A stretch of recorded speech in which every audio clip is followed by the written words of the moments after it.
Je te salue, comblé de grâce, le Seigneur est avec toi. Frères et sœurs bien-aimés, que de fois dans l'histoire du salut, le ciel est descendu sur la terre pour interpeller l'homme et aussi la femme. Le livre de la Genèse nous rapporte l'un des premiers dialogues du Créateur avec sa créature. « Adam, où es-tu » Adam s'était caché dans le jardin pour voiler sa nudité. « Ève, qu'as-tu fait » demande ensuite le Créateur à la première femme coupable de désobéissance. L'histoire de l'humanité pécheresse est jalonnée d'interpellations de ce genre jusqu'à la scène de l'Annonciation à Marie qui a commencé par ces mots. « Je te salue, comblé de grâce, le Seigneur est avec toi. » Ce jour-là, Dieu avait décidé de racheter l'humanité et d'établir sa demeure sur la terre. Marie de Nazareth était choisie par le souverain maître du ciel pour être sa demeure, son premier tabernacle, comme disait Jean-Paul II. Toutes les autres paroles de Dieu dans l'histoire préparaient ce dialogue de la nouvelle alliance. Dans le secret de cette rencontre, le royaume de Dieu plantait sa tente parmi nous. L'Esprit Saint façonnait le oui sans frontières de Marie. Un oui aux dimensions cosmiques. Et le Verbe de Dieu prenait chair de sa chair. Un événement aux retombées incalculables. Toute l'humanité allait en être bénie, restaurée et même divinisée. Toutes les générations et la création tout entière allaient célébrer les louanges de cette femme en reconnaissance au Tout-Puissant pour les merveilles accomplies en elle pour nous et pour notre salut. Nous célébrons aujourd'hui la parfaite réponse de Marie au Dieu Père, Fils et Saint-Esprit. Marie, la Vierge Immaculée, est la créature comblée de grâce depuis le premier instant de sa conception.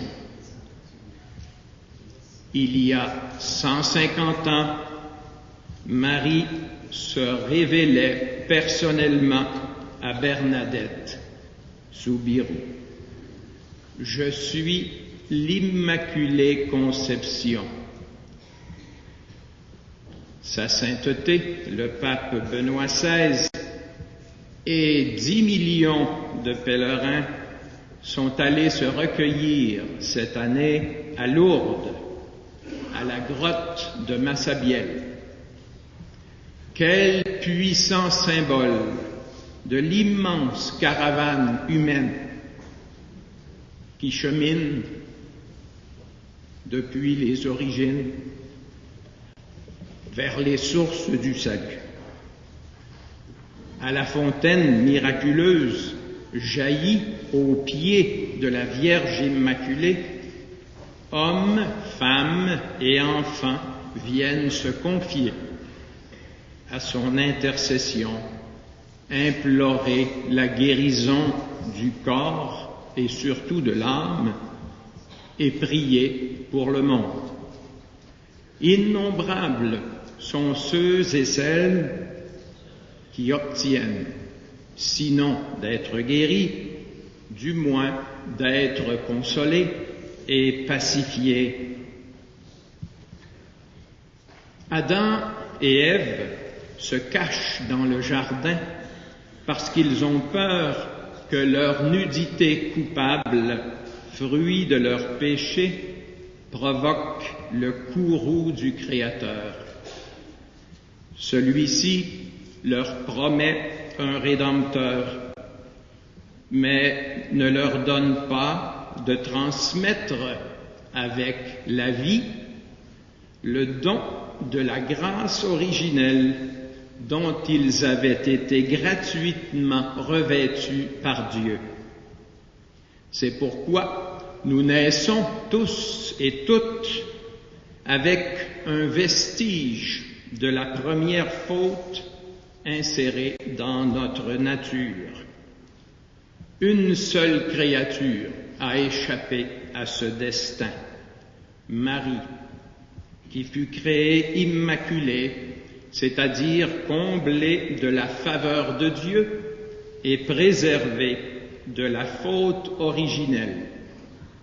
Car la Vierge Mère du Rédempteur devait être, par une grâce venant de la mort de son Fils, la digne demeure de son hôte divin. Telle est la foi de l'Église, confessée depuis des siècles, solennellement définie comme dogme en 1854 et gracieusement confirmée 4 ans plus tard par Notre-Dame de Lourdes, de la manière que l'on sait. Béni soit Dieu, le Père de notre Seigneur Jésus-Christ, qui nous a choisis dès avant la création du monde pour que nous soyons dans l'amour saints et irréprochables sous son regard. Marie réalise parfaitement cette vocation divine. Nous participons à des degrés divers à sa plénitude de grâce par la foi au Christ, par la conversion permanente et la disponibilité constante à la parole de Dieu. Beaucoup l'ont fait avant nous en vivant leur oui au dessein de Dieu sur leur vie. Le bienheureux François de Laval s'est distingué par son oui de fondateur de l'Église en Nouvelle-France. Le 8 décembre 1658, il était ordonné évêque secrètement à Saint-Germain-des-Prés de Paris en vue de devenir le premier évêque de l'Amérique du Nord. L'Esprit Saint allait faire de lui, pendant 50 ans, l'apôtre infatigable d'une Église naissante dont nous sommes de fiers héritiers. 350 ans plus tard, jour pour jour, nous concluons une année jubilaire exceptionnelle à sa mémoire, qui comprend aussi le 300e anniversaire de sa mort dans le cadre du 400e anniversaire de la Fondation de Québec. Tout à l'heure, nous bénirons une icône en hommage à l'évêque fondateur. Il fallait bien un congrès eucharistique international de la qualité que nous avons vécu pour élever les âmes à la hauteur des grands événements de notre histoire sainte. Nous en ferons mémoire au terme de la célébration en procédant au lancement des actes du congrès. D'autres retombées de cet événement appellent aussi notre reconnaissance. La refondation du petit séminaire diocésain de Québec, la création DCDQ.TV, l'éclosion d'un mouvement eucharistique chez les jeunes, l'entrée de 9 nouveaux candidats au grand séminaire, et j'en passe. Que la parole de Dieu, célébrée et promue au récent synode romain, reconfirme notre enthousiasme et notre sens missionnaire dans un monde assailli par des vagues de violence et d'incroyance. Avec l'aide de notre Mère Immaculée et de nos bienheureux fondateurs et fondatrices, offrons à ce monde aimé de Dieu la lumière de l'espérance. Osons demander davantage à nos patrons et patronnes du ciel les secours dont nous avons besoin pour faire refleurir une culture catholique chez nous. Demandons des miracles, des guérisons, des conversions, des vocations. Oui, demandons avec plus de foi et de ferveur des miracles pour la canonisation de nos bienheureux et bienheureuses. Frères et sœurs bien-aimés, bonne fête patronale. Notre-Dame de l'Immaculée Conception veille sur l'archidiocèse de Québec. Que par son intercession, Dieu bénisse nos familles, nos communautés et toute la population, qu'il nous donne la grâce d'être à la hauteur de notre mission historique et primatiale sur le continent. Notre plus urgente priorité est la transmission de la foi aux nouvelles générations et la formation à la vie chrétienne. À cette fin, nous sommes engagés dans un grand mouvement catéchétique qui requiert beaucoup d'énergie, de créativité et de solidarité.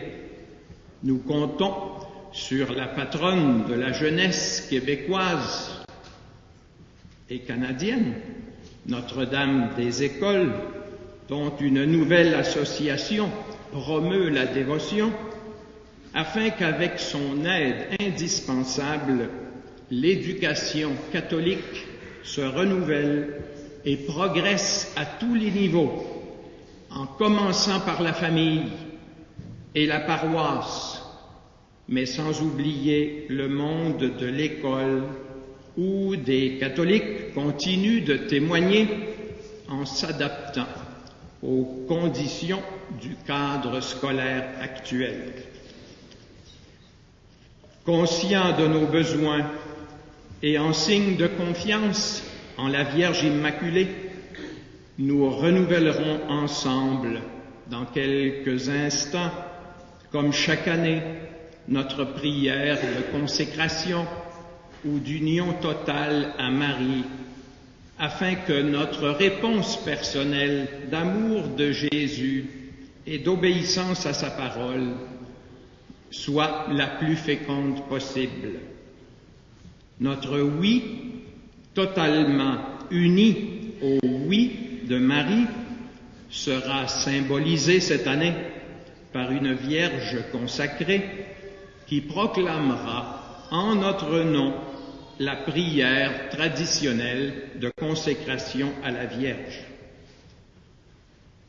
Chers amis, en jetant un regard rétrospectif sur l'année jubilaire extraordinaire qui tire à sa fin, ayons le cœur en joie et rempli d'actions de grâce. Notre communauté diocésaine a répondu généreusement à l'appel de Dieu en cette année du 400e. Notre culture eucharistique a progressé notablement et nous avons offert à l'Église universelle un témoignage inoubliable dont nous pouvons légitimement être fiers. Je vous en remercie du fond du cœur. Permettez-moi de conclure en reprenant la finale de ma dernière lettre pastorale inspirée de saint Paul. Dieu m'est témoin que je vous aime tendrement dans le cœur du Christ Jésus. Pour moi, certes, la vie, c'est le Christ.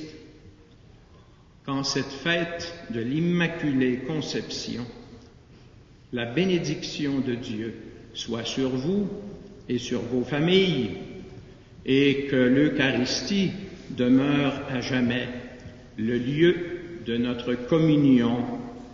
Amen.